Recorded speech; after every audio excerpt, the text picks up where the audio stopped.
Amanda with Advanced Health Chiropractic, finishing up our series on the 5 factors of health. And in this video, let's talk about your sleep, the quantity of your sleep, the quality of your sleep, and the consistency of your sleep. Now let's talk about the quantity. Now there's no official number of hours we each need to be sleeping. It is recommended that we get between 7 and 9 hours of sleep every night. Some of us can function on a lot less, and some of us, especially our teenagers, need 14 or 15 hours of sleep. Now, let's talk about the quality of your sleep.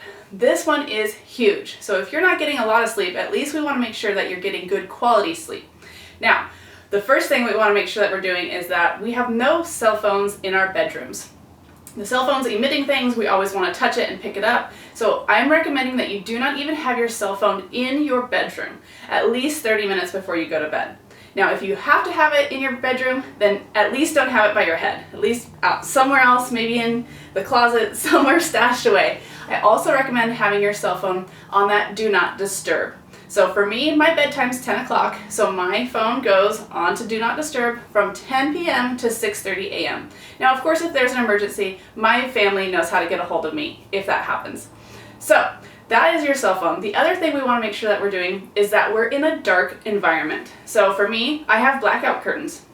In the summertime, the sun gets up way before I need to get up, and it goes down right around when I'm trying to get into my evening routine for sleep. So we want to make sure that we have no cell phones, we want to make sure that our area is dark, and that we are having some kind of a routine as we are getting ready for bed. So again, my bedtime's 10 o'clock, so at 9:15 I start wandering around the house, making sure that everything's taken care of for the day, and then I start beginning to prep for the next day. So I am in bed by 10 p.m.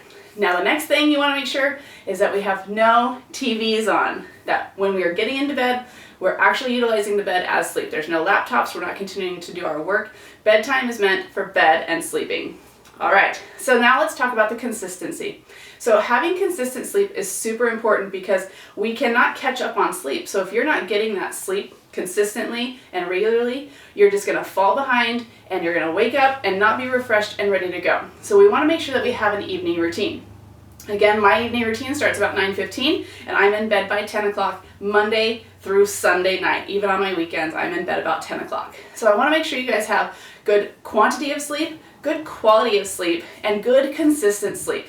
Now remembering that while we are asleep, lots of things can happen, so we want to make sure that our room is nice and chilled. Our room should be between 66 to 68 degrees.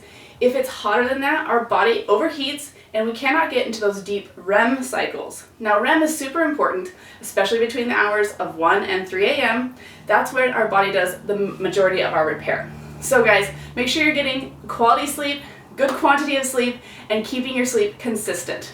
All right, I look forward to hearing what tips you're going to apply and how your sleep life will change.